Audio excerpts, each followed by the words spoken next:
Hey guys, I'm here for a trade haul video, but first things first, a little update on what's been going on with me. I'm sort of switching how I'm collecting lately. I've been buying a lot less single issues. I don't think I've bought back issues since Motor City Comic Con, and I'm buying a lot more trades and reading a lot more, which is what it's really all about for me. So moving forward, there's going to be a lot more trade haul videos.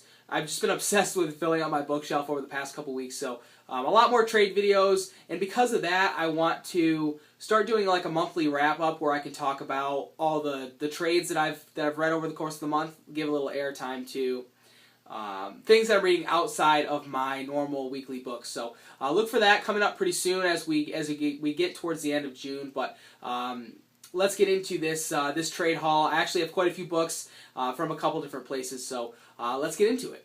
This first group of books is an order from InStock Trades, and if you've been watching my videos for a while, you know that I order from InStock quite a bit. Their prices are fantastic, and you can't beat them. They ship their books really well. You get them really quickly. So link will be down in the description to InStock. If you've never checked them out before, definitely I would suggest doing it. But I think I got 4 books from them, which is about my normal. I usually try to hit a $50 order because that's when you get free shipping. So. First things first, this is Lock and Key Head Games. This is the second hardcover. I'm kind of ashamed that I haven't finished Lock and Key yet. Like I said, this is only volume 2. I picked up the first volume probably over a year ago, and I loved it, but I just didn't get around to getting the next one. So I'm really excited to get into this. I'm going to make it a little more of an effort to pick up these less slowly than I have been. So we'll see about that. And then next from InStock, this is X-Men Age of Apocalypse, the complete epic. This is not number 1. This is number 2, because from what I hear from reading Amazon reviews and stuff like that, that the first volume of this is completely pointless. This is supposed to be all of the Age of Apocalypse stuff collected together. And apparently Marvel made an entire volume that you didn't need to read. So I'm skipping number 1. I'm going to start with number 2 and see how that goes. Just with all this the Apocalypse stuff coming out, for the next X-Men movie, I want to read this storyline. I was going to try and do it in singles, but as I said, I've been picking up a lot more trades as opposed to single issues, so I definitely want to get into this. I wanted to get the omnibus, but it's so friggin' expensive. It's out of print, and I think it's like a $200 book on eBay, so I'll grab I think there's 2, 3, and 4 that you need to read, and then that's the whole story, so I'll slowly work my way through that. And then next, a couple Batman books. I've been reading a lot of Batman stuff. This is Catwoman Volume 1, Trail of the Catwoman.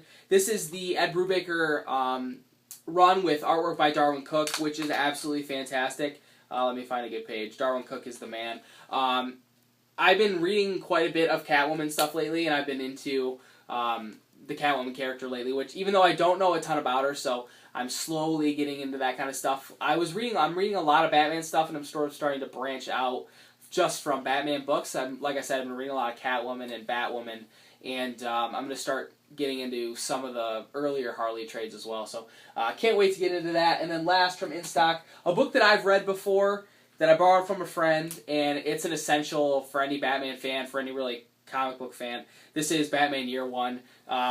Maybe my favorite Batman story. It's been a long time since I've read it, so I'm going to give this one a reread. But like I said, this is an essential, and because I didn't have it, I needed to grab it.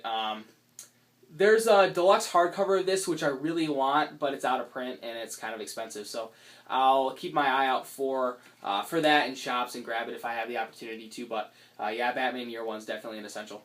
And now we move on to an order from Amazon. This is just a couple books that, one of them I couldn't get on InStock, so I had to go through Amazon. I'm sure this one would have been on InStock. This is The Amazing Screw-On Head and Other Curious Objects by Mike Mignola. This is some Mignola stuff outside of the Hellboy universe. It has something to do with Abraham Lincoln and fighting robots, but it's your traditional, Mike Mignola artwork, which is absolutely fantastic. So can't wait to get into this. Slowly putting together a nice chunk of Mike Mignola stuff in trade, and you'll see a couple more things later on that aren't really comic books specifically, but they're Mike Mignola things. So, and then next from Amazon, this also isn't a comic book specifically, but there's lots of cool illustrations in here and stuff. This is The Resurrectionist by E.B.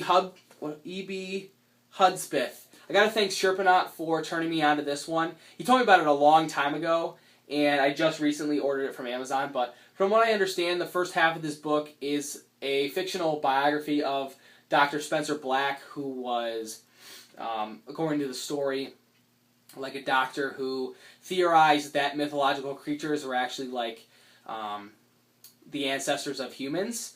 And so the first half of the book is a biography of his life, which seems really interesting. And then the second half is all like anatomical drawings of different mythological creatures, like Pegasus. You have that, and you have a little description, and then you have like anatomical drawings and stuff. So this is something I'm really excited to get into. I know this is totally my thing. I love everything Hellboy and all the Mike Mignola stuff, and it's so deep in, you know, mythology and all that kind of stuff. So definitely really excited to get into this. Big thanks to Sherpanaut for turning me on to that. And then finally, these next couple books are from bookoutlet.com. If you're not familiar with Book Outlet, they sell books that are super cheap, but they're not going to be comic books. Like I said, these are some comic book related books that aren't specifically comic books, but if you're looking for anything, any novels or anything, definitely check the site out. I think the total covers of the books would have been over $65 or something, and I ended up paying $12 for the 3 of them, so pretty crazy. Like, these are all Mike Mignola related books. The first thing is this is the Thackeray T. Lamshed Cabinet of Curiosities. From what I understand, this is a fiction book that's written like it's nonfiction about Thackeray T. Lamshed and his collection of occult memorabilia and paranormal objects. And there's a bunch of different writers working on this book, and they each have an opportunity to sort of tell a story about something in this collection. And there's a Mike Mignola story in here, and that's why I picked it up. And also there is an Alan Moore story as well. Actually, I don't know if there's a Mike Mignola story, but there is Mike Mignola artwork. So this is going to be nice on my shelf next to all my other Mignola books. And then these next 2 are also Mike Mignola. This is Father Gaetano's Puppet Catechism, written by Mike Mignola and Christopher Golden, the same team that wrote that Baltimore novel that's, you know, sort of spawned the comic book series.